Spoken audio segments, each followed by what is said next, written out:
Warm welcomes to everyone joining us today. Here we are, out on a motorboat, chasing the morning sunlight. My good friend and I are on the hunt for the perfect spot to catch some fish, and with any luck, we'll have an unforgettable lunch together. Today, I'll show you not just one, but two different ways to turn our catch into a true firework of flavors. But first things first, let's catch ourselves some fish.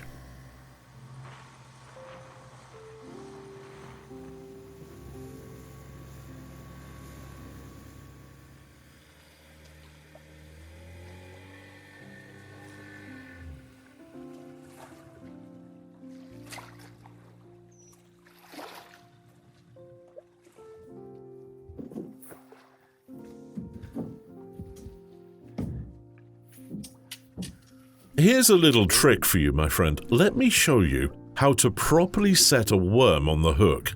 See, the key is to start by threading it onto the very tip of the hook, just enough to keep it secure without tearing it apart. This allows the worm to wriggle naturally, which is irresistible to fish. Remember, here you're not only learning some cooking tips, but also picking up fun facts along the way. So don't forget to hit that subscribe button and like the video. You're well on your way to becoming a pro in every part of life. We've got our first fish. Come here, my friend, don't fight it.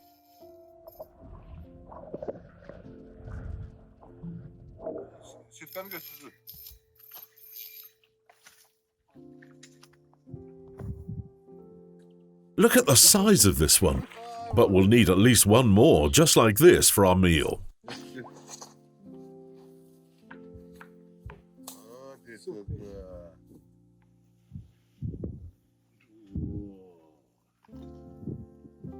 Ah, a beautiful carp. Just imagining the taste when it gets cooked gets me excited.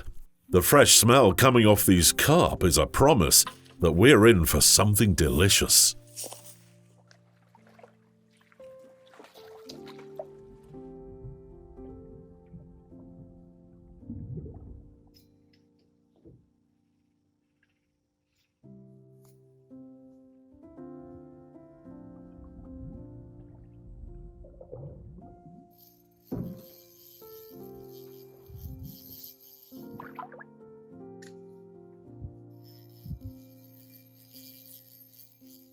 Perfect. Here's our second catch. Just what we needed.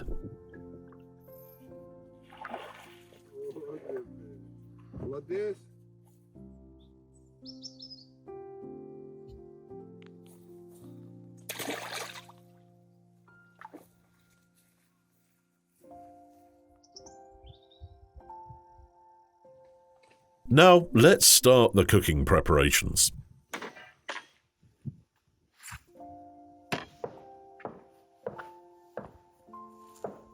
I need to gather some sticks, grass and reed to make a fire. I love this small journey to some hidden spots near me, where I can change the used ambience to a new, natural setting. It rejuvenates one when you smell the smoke coming from the fire, food cooking on the table, and the peaceful silence of the pond or the subtle rustle of the leaves.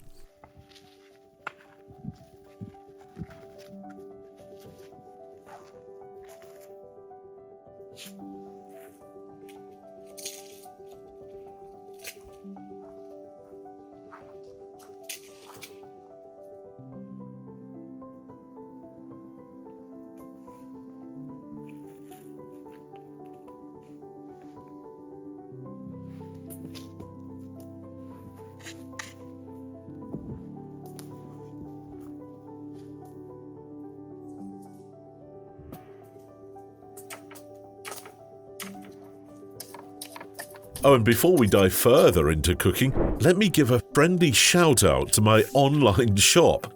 If you haven't had the chance to browse it, you're missing out on some beautiful, handcrafted kitchen tools, each designed to make your time in the kitchen even more enjoyable. And let me tell you, The knives are a dream to work with. So go ahead and scan the QR code and take a look around. Trust me, you'll find a few tools you'll fall in love with. Alright, fish prep is all done. I've got 2 large carps here, and each one's about to be cooked in a unique way. For the first, I'll take a 2-step approach, roasting it first, then stewing with a medley of vegetables to let the flavors really meld. As for the second, we're going to grill it to perfection, aiming for a crispy, golden crust.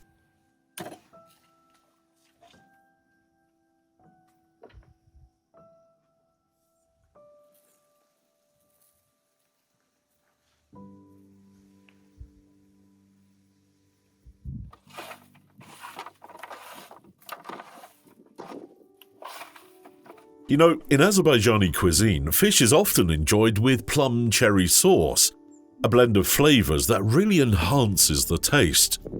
The tradition here is all about complementing the fresh, delicate fish with a hint of fruity, slightly tart sauce. It's a favorite for many, and I'm sure you'll love it too.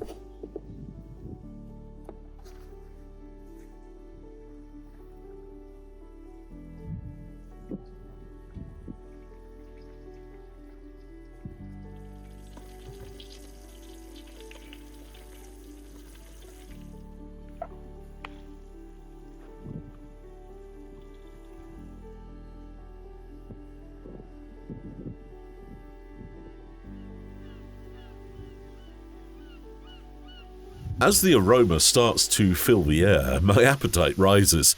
Just like this cooking process, slow and steady.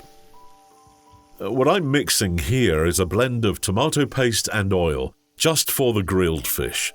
The tomato paste is a great addition, adding a depth of flavor and richness that really brings out the taste of the grilled carp.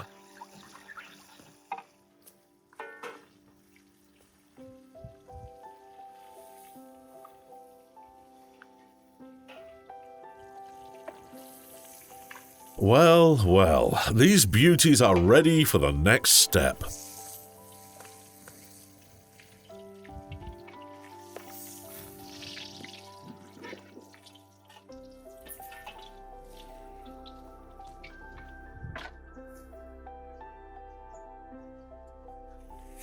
I'm slicing this onion nice and thick to line the bottom of the pan.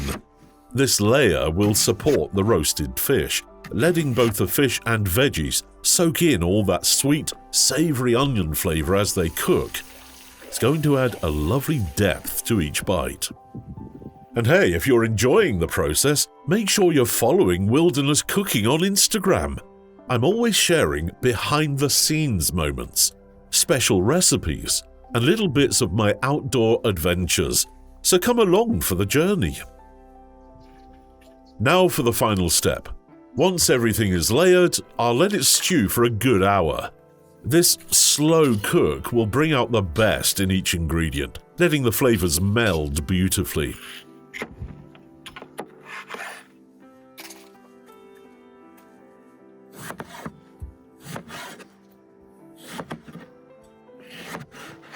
In go the bell peppers, tomatoes, and a good bunch of parsley.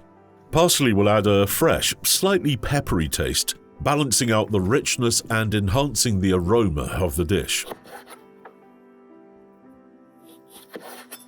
A little citrus kick next, lime and garlic for brightness, and a bit of salt and some water, and it's ready to stew.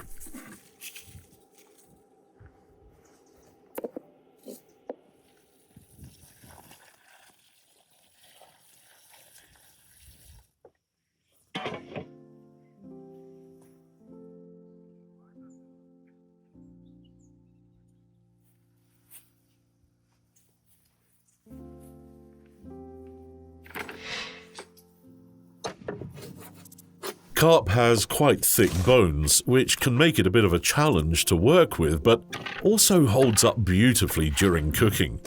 If you're interested, I have a selection of specialized tools in my shop. that make handling fish bones a breeze.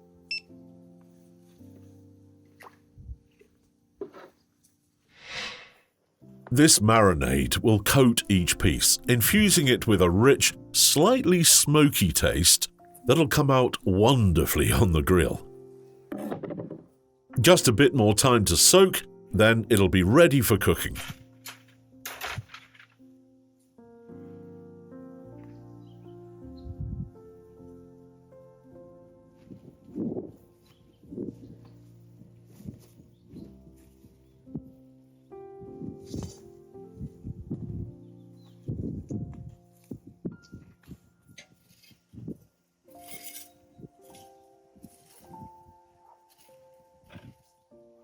To give the dish a little zing, I'm adding some pomegranate seeds, just the right amount of tartness. And for that extra kick, I'm squeezing in some lemon juice. It'll perfectly balance the richness of the fish and really bring everything together.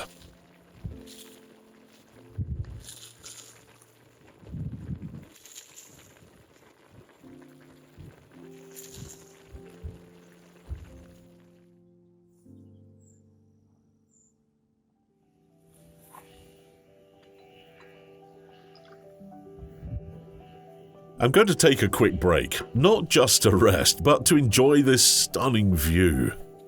Look at how the sun is turning the pond all orange. As the day wraps up, I can't help but feel so thankful for this moment, and for you being here with me.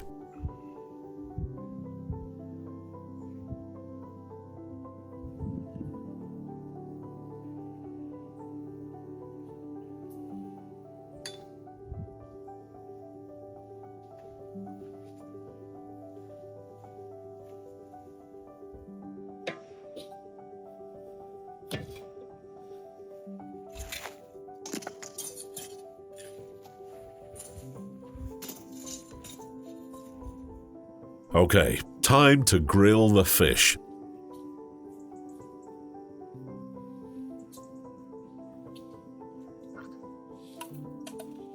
The sound and smell of it sizzling on the grill are just irresistible. This is where the magic happens.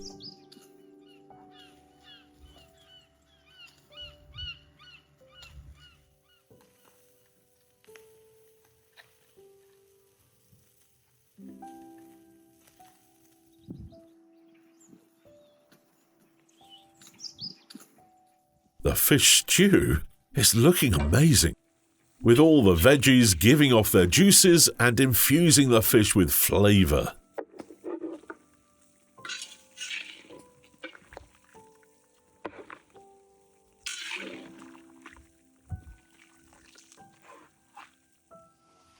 It's time to serve up two dishes and see which one steals the show. Or maybe they're both equally delicious.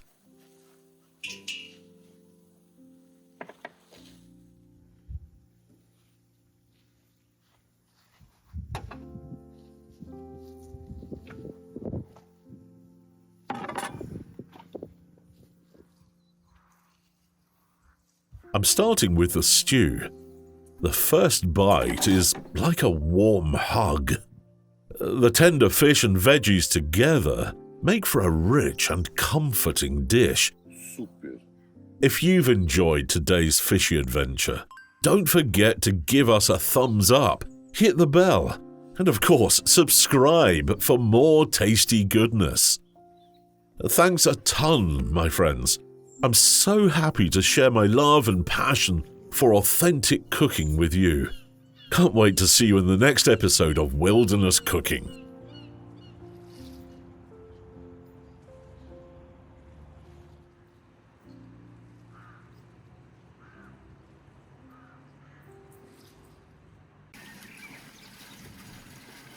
Kanalımıza destek olmak istəyirsinizsə, onlayn mağazamızdan xüsusi bıçaq və ya taxta qablarımızı əldə edə bilərsiniz.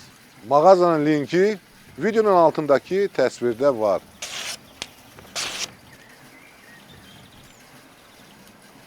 Super.